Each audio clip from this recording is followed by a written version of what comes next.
What is up, my brothers and sisters, my agents of respect? It's your boy TreJuanJohnson back with another episode of the No Disrespect But podcast. Before we get started, make sure you guys like and subscribe to the channel. Always feel free to comment. Just please make sure you keep those comments respectful. And if you're interested in supporting your favorite podcast, yours truly, Cashapp will be in the episode description. And look, today's episode, I won't keep you for a long time, but it will be a good time first and foremost because it's your boy's birthday. It's my birthday. It's my birthday. All right, y'all got it. Anyways, big 3-1 today. We're really excited about that. But had a good time this weekend. I told you guys last episode that I was having a watch party for the Canelo Crawford fight. Shout out to Bud, best pound for pound fighter in the world, and he went out there and proved it Saturday night, or should I say Sunday morning? Because oh my God, we were up late, but it was a good time. I had family friends over. Um, it was everything I said it would be when it comes to hosting a watch party.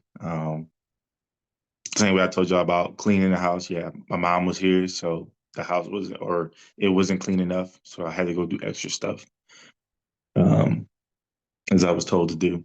So it is what it is. But probably made way too much food. But had a few people that had some big appetites. They were able to take some home. But overall, I had a good time. Just being able to hang out with everybody, um, and at the end, was able to go to sleep and get some rest. And so that's what I kind of been doing the past couple of days. But it wasn't as bad as I was going on about the last episode. But I mean, it still had its pains of hosting a watch party. But all in all, really, really good. Wife made some bomb dip. People have been talking about it. She made a seafood dip and rotel dip. Like people have been talking about it. Everybody's talking about it, to be quite honest with you. I think even Sports Illustrated, Times Magazine, all of them, you subscribe to those. I'm pretty sure they're talking about my wife's dip because it was really good. Um, but look, what I want to kind of focus on today, like I said, I want to keep it a little bit short and sweet.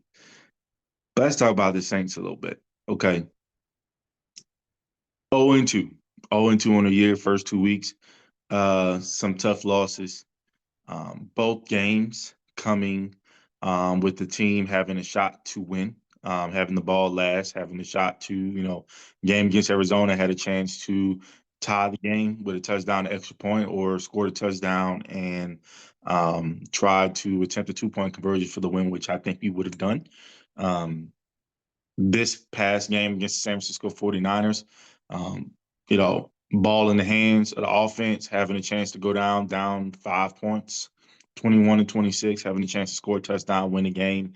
So another opportunity, another exciting finish, but nevertheless a loss. And guess what? I'm happy. Like this, this is what I wanted. This is what I wanted as a fan, right? I mean, this this notion that you spend all off season talking about how bad the New Orleans Saints are going to be and that they're going to be the worst roster in football, and they go out like they have the worst quarterback situation in the league. They have the worst offensive line. They have the worst defensive line. They don't have a really good wide receiver core. All these things that have been said about the Saints roster, the Saints coaching staff being really young when it comes to having the youngest head coach in the league. And guess what? They battled. Yes, they made mistakes, turnovers, missed tackles, killed us again. Um, not being able to execute in the red area, not being able to execute maybe on some big plays that if you hit on that, you're scoring touchdowns. Again, not getting a field goal attempt off and missing another field goal by a guy who's a team captain as a special teamer in Blake Groupie. So yes, you want things cleaned up, and yes, we made some mistakes.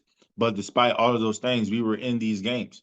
We could easily be 2-0 and you're 2-0, and then you're rewriting the narrative, and then it's, oh well, these Saints are 2-0, and they might be a formidable team. And whether we were 2-0 or now as we are 0-2, I think we're the same team. I think we're a young team. I think we still have some veterans, but I do think we have veterans in positions that eventually you get to phase them out. I think Zeke Yadam, opposite corner of Kool-Aid McKinstry, I think pretty soon he's going to wear out his welcome. Then you put a Quincy Riley, the rookie cornerback, in. Yes, Cam Jordan had a really good game one, but not so much game two in terms of being able to generate pressure. But guess who made a big play in that game to get the Saints back into it? Chris Rumph the second. Um, 26, 27 years old. So, I mean, he's not a rookie or anything, but still a relatively young guy. As an edge rusher, he makes a play. He's somebody that can start to phase out, get some more snaps. Guess what? Chase Young, hopefully, is back next week. Another young guy we're paying $51 million to. Maybe he can step up, right? And now you have some young guys stepping into that. You had Vernon Broughton doing really, really well to a point where I would say he would have phased out of Nathan Shepard, but unfortunately, he got injured, and so that was sad to see. Third round pick in this year's draft. Didn't play week one, but played week two when he got some snaps and was really good. I heard his name a lot in terms of some positive plays generated. You saw Brian Brzee continue to make plays at the defensive end slash defensive tackle position. And so it's exciting because you're seeing young guys get to play. Jonas Sanker, I mean, unfortunate that he gets his first start due to an injury to Julian Blackman, but he was one of our highest graded players. Made some good plays, had some rookie mistakes, of course, but those are the things that at least I know I signed up for as a Saints fan this year. And again, you can't have it both ways. Like you can't talk about, you can't have this notion that the Saints are just going to be a horrific roster, and we're just going to get beat off the field, and then still complain that, oh my God, I can't believe they lost this game. But well, no, you predicted us to be a bad team. But what you're upset about, to be quite honest with you, is that we aren't a bad team. That they can look and say, hey, we cleaned some things up. We can be in the hunt with anybody. And I think that's going to be the team that they are. I don't believe that they are. I don't subscribe to the notion that we're going to be picking in the top five this year. I think you have a good group of young players, and you have a good group of veteran players. Um, that doesn't necessarily mean we're going to be a 12, 13 win team and win the Super Bowl. No. But I think this team will very well still be competing for the division. I guess technically a couple games out with um, Tampa Bay being 2-0. The Atlanta Falcons are 1-1, and then the Saints and the Panthers are sitting at 0-2, respectively. But unlike the Panthers, who have just sucked in both of their games, granted, they were able to climb back in it against the Arizona Cardinals, but they were down 27-3 at one point in time. They are not a good football team. So I don't think you can say that about the Saints right now. I definitely don't think you can say that the Saints are one of the worst rosters in football right now, especially because they aren't playing like it. And a guy at quarterback, Spencer Rattler, a guy that everybody was just ready to be done with, had their opinions about him being named the starter um, after he won the job and earned the job. In my opinion, he's played well through two games, and so it's been funny through these 2 weeks hearing this overt criticism of the quarterback position. And I can tell you right now, there's a laundry list before I ever get to the quarterback play. There's a laundry list. There's drop passes by wide receivers, especially guys we paid. Um, our offensive line, more specifically, Cesar Ruiz has been abysmal. Our second year tackle, Talisa Fuaga, dealing with an injury. I felt like our coaches failed him in his last matchup. I appreciate the fight, right, and wanting to be there for his team, but we got to take care of that guy. Like he's going to be a very important player for the New Orleans Saints for years to come, and having him out there week two of his second year on a bad knee, that's not doing anybody any favors. It's not doing him any favors health wise. It's not doing the Saints any favors because we saw on a crucial fourth down that ended up being the game. Right, he just got beat like a drum right off the line because he couldn't move. He was on one leg. So, but we're starting to find that we have some really good players. Um, but yeah, offensive line has to get better. Defensive line, we still need to generate a better pass rush with four. We're leaning on that a lot, playing a lot of zone coverage, but I just don't think it works well for the players that we have. And then you got some guys that are really good man corners. Um, I want to see Alontae Taylor be used in a more aggressive fashion defensively. Um, I want to see more commitment to the running game. Alvin Kamara had a really good game last game against the 49ers. But I want to see Kendre Miller a little more involved. I want to see Devin Neal more involved. We have three really good backs in my mind. I want to see Aviles Jones get a little more involved offensively as a good running back, but also as a passing threat too. So these are things that I want to see that I think we can grow on. But it's just funny to me that um, it feels like no one's satisfied. Like, okay, the Saints are 0-2, but they don't look bad, but you're still mad that they were losing when you've predicted us to lose and be one of the worst teams in the league and have no one overall pick. So don't be mad at losses. You don't sit here on your high horse and be mad at losses and blame quarterbacks and which here's the thing. That's how everybody's blaming quarterbacks. That like come on. Like how can you watch these 2 weeks and say, yeah, that's on the quarterback? You can't. There are a lot of things. Like, yes, is he perfect? No. Did he make some mistakes, some errors? Yes, 1,000%. But I'm not going to sit here and make this fandom this year or even going forward about one player. Um, there are things I want to see from certain players. Like I publicly called out Rashid Shaheed. I want to see more. This is a contract year. Like we know Chris Olave is going to get his money. I mean, let's just not make this argument out. He's going to get his money. Is he having his best year? Not by any chance. There are plays that he needs to make. Like that touchdown, yes, it was behind him, but you got to grab that. You got to make your quarterback right. Okay. You got to make your quarterback right. We need more of that from a guy who's our wide receiver one. But opposite him, there's no undisputed guy.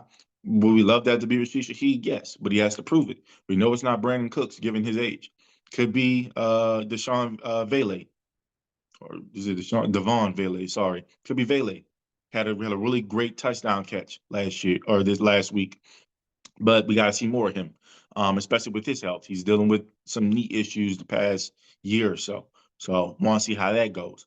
We just traded for Jalen Polk, who won't be playing this year, but could be on the roster next year. We got a really good. I'm starting to watch some of these college wideouts, and they look really good. So there's no one opposite Chris Olave that can say my job is safe. And so I do call out Rashid Shaheed. I do want him to be more than a one-trick pony. I do want him to run more than a nine route and to be involved in this offense and make plays. Make plays. That's the difference between these two games, right? Arizona's pass catchers, Arizona's defense, they made more plays. San Francisco, same thing. Their defense, their pass catchers, they made more plays. Was Mac Jones perfect? No, not by any stretch of the imagination. But his playmakers made more plays for him than Spencer Rattler's playmakers have been making for him. What I did like was that I felt like we trusted our run game a little bit more. Even when we got down 12 in the fourth quarter, we still trusted our run game. That helped a lot. We didn't throw it all on Spencer Rattler. I think we learned from week one. Now let's see how we can continue to learn. We got the Seattle Seahawks coming up next. It's going to be a tough road game. We know the 12th man up there is just a rabid crowd, and they're going to want to feast. Mike McDonald is going to want to feast on the young quarterback and Spencer Rattler. And so, how can we help him? How can our defense make Sam Darnold's life a nightmare? I mean, ain't like he's the top five quarterback in the league. You don't have much confidence in what Mac Jones was able to do to us. But at the same time, are we learning as a defense what works, what doesn't work, how we can make the quarterback uncomfortable? How can we build upon our run defense? We did a really good job shutting Christian McCaffrey down in the run game, but he made our lives hell as a receiver, catching the ball out of the backfield and things of that nature. So how can we continue to improve, put the best athletes on the field? And even more so, when will some of our other younger guys get an opportunity? Like I said, we didn't want it because of injury, but Jonas Sanker gets an opportunity to play at safety, play really well.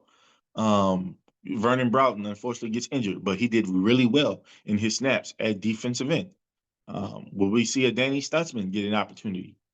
I know he's been working behind Demario Davis, but if P. Werner doesn't play well, like he didn't play well against San Francisco, hey, Danny's a smart kid. a veteran player, not necessarily NFL, but he's a veteran football player. Played a lot of years in college, a lot of snaps. Hey, can you trust him to take that mantle and play next to the Mario Davis for now? I think you can. Cesar Ruiz at offensive line. I mean, we got a guy like Torricelli Simpkins that was a preseason stud, played most of his time at center, but he can play guard as well. Do we take an opportunity to see what he can do at right guard? If Cesar Ruiz does not step up, I think that's something you take a look at. Trevor Penning hopefully is back soon. I don't know if he's going to be back versus Seattle or for Buffalo, but hopefully he's back soon, getting a good look at him. I think that's going to help our running game even more. Well, with him at left guard. Um, so just looking forward to how we grow as a team. But at the end of the day, this is what I know I signed up for. Um, One thing I can say is the Saints have not been boring this year. The past couple years or so, especially with Derek Carr, it's like, oh my God, we can't move the ball, we can't stop anybody. It was just a pain to watch New Orleans Saints football. And granted, majority of these past two games I haven't been able to watch. I've been able to listen on the radio and things of that nature, and so not even be able to visually see what's going on, but getting that excitement, just hearing the play-by-play, that lets me know that this is a different team. This is a fun team. Um, I won't say this is a good team, but this is a team that's going to fight. This is a team that's going to give everything that they have to give themselves a chance to win ball games, and they've done that these first 2 weeks. They've done that. They've had an opportunity to win the game and just came up short. If they can continue to have themselves in these types of matchups where they always have an opportunity to win the game, I think that's a positive for this team moving forward. I don't know if it's going to equate in the wins column this year, but I see a team that could win 6 or 7 games. That's top 10, top 15 pick this year. And we can continue to build. Again, I think Spencer Rattler is showing some things that says, it ain't him. We can continue to build. Hell, if Tyler Shuck gets his opportunity, right? And he's showing some of the same things, some of that this guy's talented, this guy can help us if we help him more.